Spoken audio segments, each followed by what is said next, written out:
नमस्कार दोस्तों, मैं कविता अपने YouTube चैनल कविता की रचना में एक बार फिर से आप लोगों का बहुत बहुत स्वागत करती हूँ। आज मैं सुदामा कृष्ण की मित्रता का भाग 2 लेकर आई हूँ और उसमें मैं द्वारिका में जो कुछ भी हुआ सुदामा के वहाँ पहुँचने पर उसका चित्रण करने की कोशिश की है। प्लीज़ आप पूरा दे सुनिएगा और एक एक लाइन भावुक कर देने वाली है। बहुत ही अच्छी रचना है ये। और एक मित्र की किस तरह से मदद करता है, इसकी सीख हमें इन लाइनों से मिलती है। सुनिए। पत्नी की सुदामा ने मान ली बतिया, जाई के पहुँचे कृष्ण दुआरिया। पत्नी की सुदामा ने मान ली बतिया, जाई के पहुँचे कृष्ण रिया। राजमहल वह देखी के डरी गए, द्वारपाल खड़े लई तलवरिया।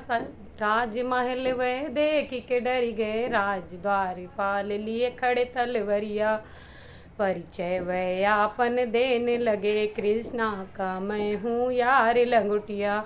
जब पहुँचते हैं द्वारिका में तो वहाँ देख के राजमहल वो डर जाते हैं और देखते हैं कि उनके द्वारपाल जो हैं तलवार लेकर खड़े हुए हैं दरवाजे पर और अंदर प्रवेश मना है। तो वो बताने लगते हैं कि मैं जो है कृष्ण का लंगोटिया यार हूँ।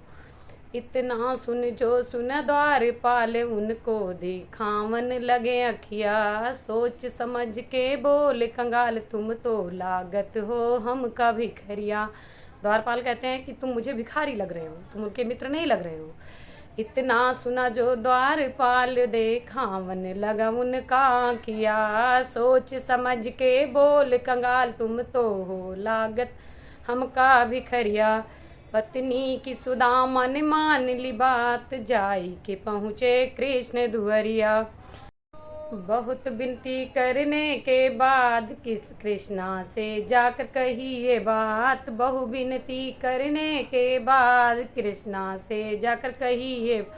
एक भिखारी आवा नाथ, नाम बता रहा है अपना सुदामा। एक भिखारी आवा नाथ, नाम बताई रहा है अपना। माँ कहे पढ़ा हूँ कृष्ण के साथ, एक भिखारी आवा नाथ। सुनते ही द्वारपाल की बतिया, दौड़ पड़े बिनु पहिरे पनहिया। सुनते ही द्वारपाल की दौड़ पड़े बिनु पहिरे पनहिया। पत्नी की सुदामा ने मान ली बतिया, जाई के पहुँचे कृष्ण नगरिया। लाए बिठाए सिंहासन पर, नैनन से ढूर लागे निरिया। लाए बिठाए सिंहासन नैनन से उनके ढूर निरिया। देखी रुक्मणी चकित भई, ये कैसा मित्र आई गया। देखी रुक्मणी चकित भई, ये कैसा मित्र आई गया। जब आ जाते हैं तो अपने सिंहासन पर भगवान उनको बैठाते हैं, अपने मित्र सुदामा को, और अपने नैनों के नीर से उनके पैर धोते हैं।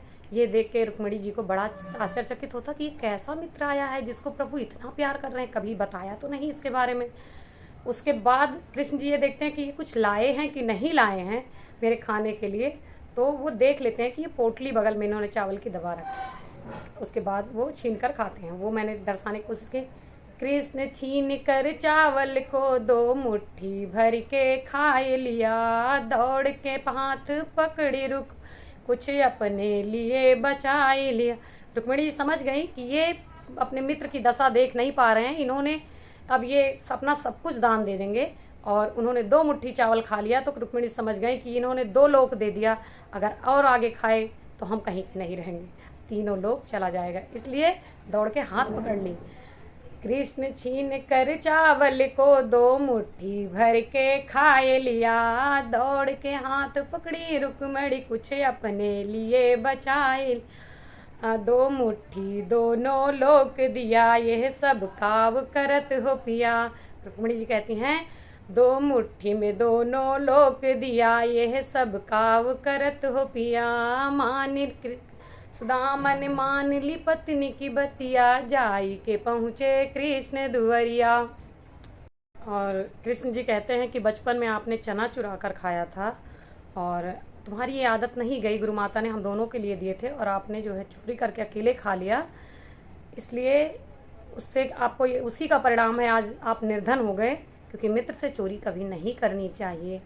और वही कह रहे हैं, वही उसी पे मैंने 2-3 लाइनें लिखी हैं कृष्ण कहे तब सुदामा से, बचपन में चोराई चना खाया, कि हाँ मित्र से चोरी तू वो कर, फल अब तक भरी पाया।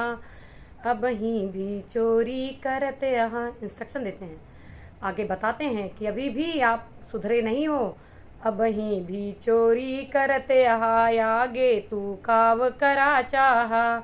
मानिक पत्नी की बतिया, जाई पहुँचे सुदामा कृष्ण दुहरिया, मानिक पत्नी की बतिया, जाई पहुँचे कृष्ण नगरिया।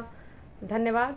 ये वीडियो मेरा काफ़ी बड़ा हो जाएगा, इसलिए मैं इसको यहीं रोक रही हूँ, और इसका अगला पार्ट मैं आप लोगों के लिए नेक्स्ट डे लेकर आऊँगी।